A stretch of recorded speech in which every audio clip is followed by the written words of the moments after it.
they wouldn't accept also. You're very right. Dinner for mother and daughter and You're so very right. And I think you all know this. Sometimes you find books that exaggerate about Jahiliyyah time. Until you see them was rampant and stuff. You know, when the Prophet came, the Prophet came to get the pledge from the women after the conquering of Mecca, amongst the things, the conditions was that they did not commit zina. So Hind bint Utbah radiallahu anha, she said, "Awa tazni al-hurra? Free woman commits zina?" Can you imagine in Jahiliyyah, a free woman didn't commit zina? And now look what's happening to the Muslims. So yeah, that's very true. So Jazakallah, so that the culture argument does hold. Yeah, but and I use the religion more so because because now these arguments are just all over the place, and you might find people here and there from this culture making the same argument. But Prophet used it on a Muslim, and here now this is a person living in this time, different culture, different religion. So it won't necessarily be applicable just as is. Take it from here, copy and paste. Right. So what I meant by that last point, let's not push in technique, is that it's not really a technique. It's just that an argument that when you're trying to get someone to accept Islam because he has the ingredients or she has the ingredients, always a Muslim jumps in and stops you. No, don't push him. Do you see me pushing him? You're the one pushing. No one's pushing over here. So I'm just talking to the person. And I don't know how it works in Canada, but in the States you really can't push people. You can't. They'll tell you in so many ways that if they're not interested. And they'll tell you in French and they'll use sign language as well. So it's not like you can push someone to become Muslim, force them to wear a kufi, grow his beard and come to the masjid. You can't. So it's just, and I'm going to come back to this. There's a theory perhaps why these people don't understand this. Okay, very good. This is one of our discussion points at lunch. Never interrupt a person that's giving da'wah. And you don't do this when you have your Muslim Awareness Week, and everybody's going to be involved in it. Even if you're not officially someone standing behind the da'wah table, you're still involved in Muslim Awareness Week. Am I right? Yeah, because you're inviting people to it, you're letting your classmates know about it, you're inviting your friend, you're saying everybody come. Even though you're not speaking, you're not possibly giving da'wah, but you're helping. You're part of this ummah, part of this group on campus. So, what happens is that a lot of people are excited, everybody wants to give da'wah, everyone's got this little fact about Sahih in the Quran and they want to throw it in. So you've got 5 people in a circle around the non-Muslim, he's in the middle, and then all of them are interrupting each other, and he has to follow all of them, because Allah tells us to, and he's just looking around, everyone's saying one word, and he's trying to, who am I going to pay attention to? Or he might feel intimidated, and everyone's interrupting. And remember we said we're not just throwing information at people like we described, a month and a half ago, that you're taking people through an organized thought process. And so in order to do that, I can't go from here to here. If you interrupt me, take us over there, then you interrupt me again, and we go over here, and then I try to go to the next stage, you take us somewhere else. It doesn't work like that. And the story goes, there was this event at a masjid, and I was trying to give da'wah to someone, talking about Tawheed, working my way to the prophets, the pillars, and there was this MD, doctor, and this guy basically, he had some scientific fact in the Quran about chlorophyll. He was itching just to get it out. He thought, mashallah, this will bring him to Islam. So I'm talking about Tawheed, he interrupts me. And I don't know where the thought is that when, no matter what I'm talking about, how does it work when you just interrupt someone? Then they're giving that, you interrupt, you jump in with some fact. You don't do that with anything else in life.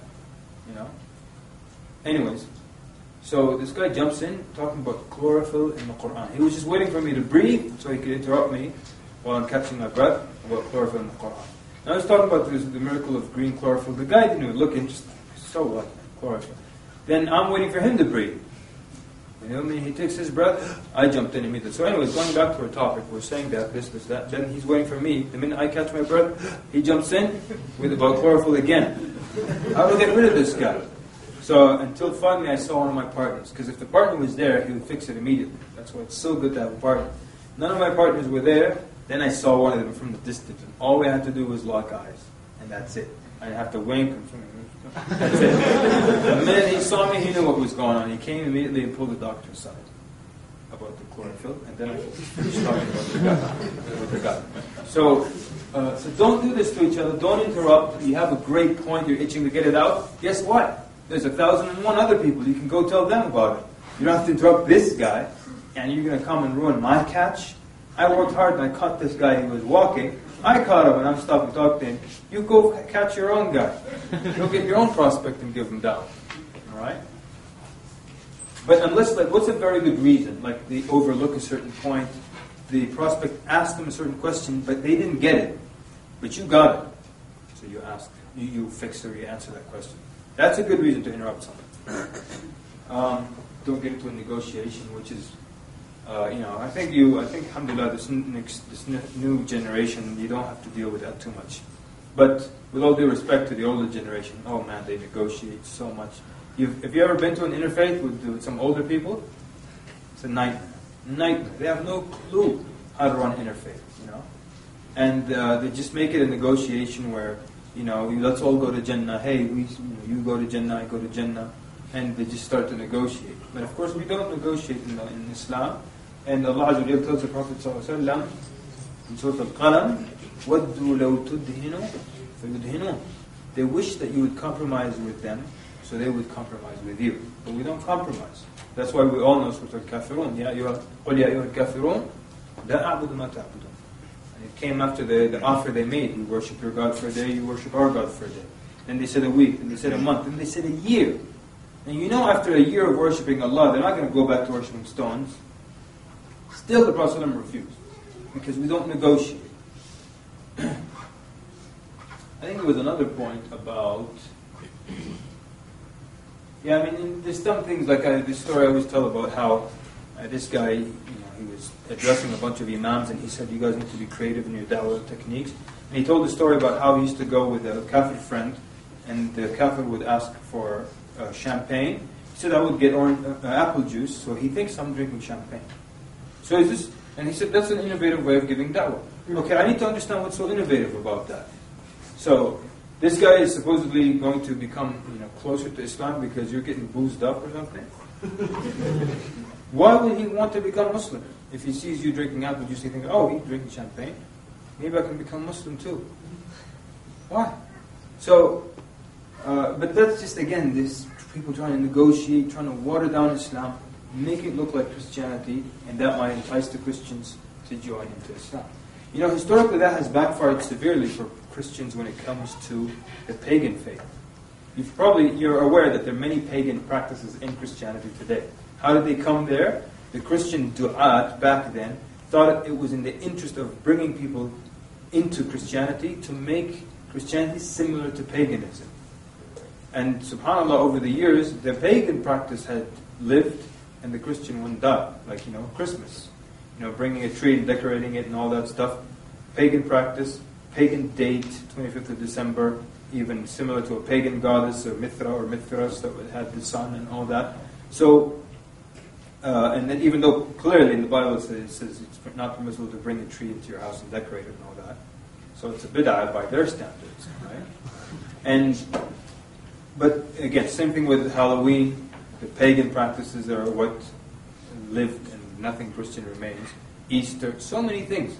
So, the point is, some Muslims try to do the same thing, but it doesn't work and it backfires. So they try to water down Islam, make it look like Christianity, that might bring the Christians into Islam. Well, guess what? If you make Islam look a little Christian and they have 100% Christianity, why should they feel compelled to enter into Islam?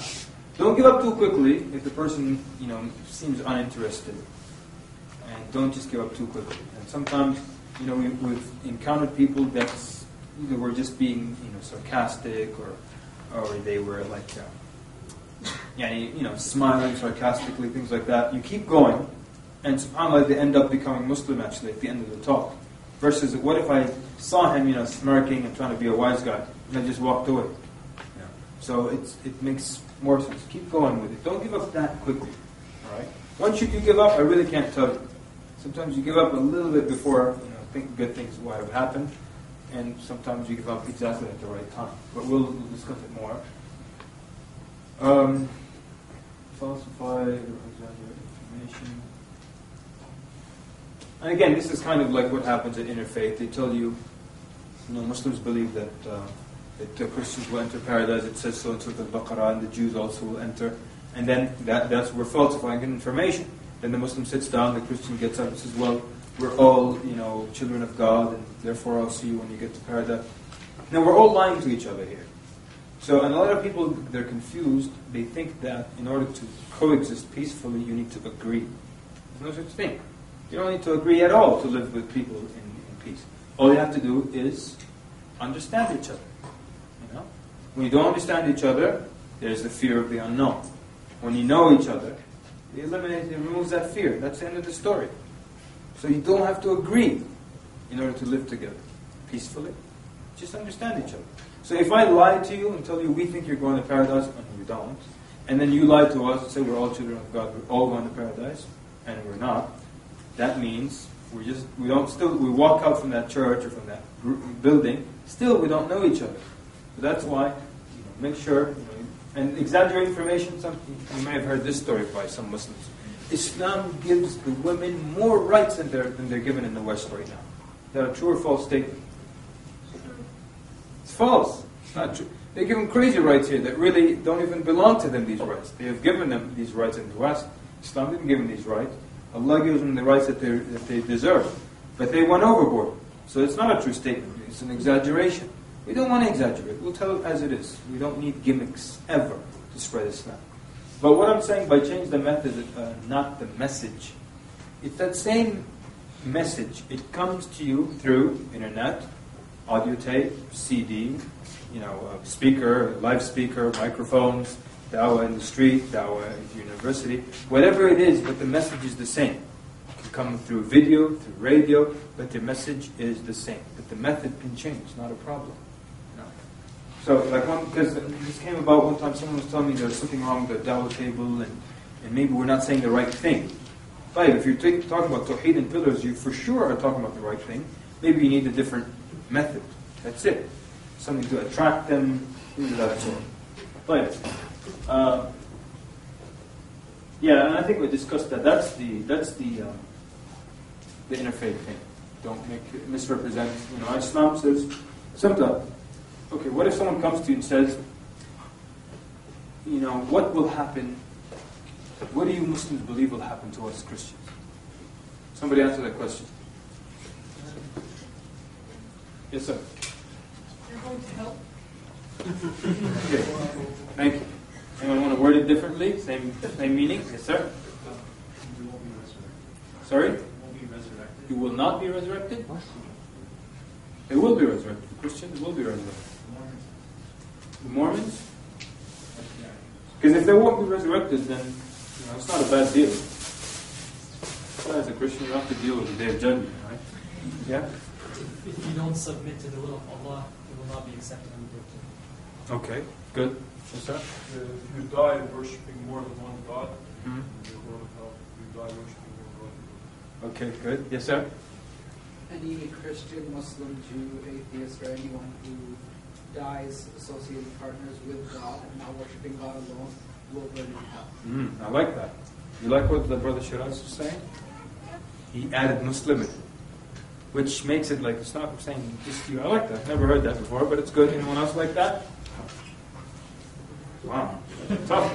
I like that too. Thank you, sir. Thank you very much. It's nice. Okay, sister, in the back.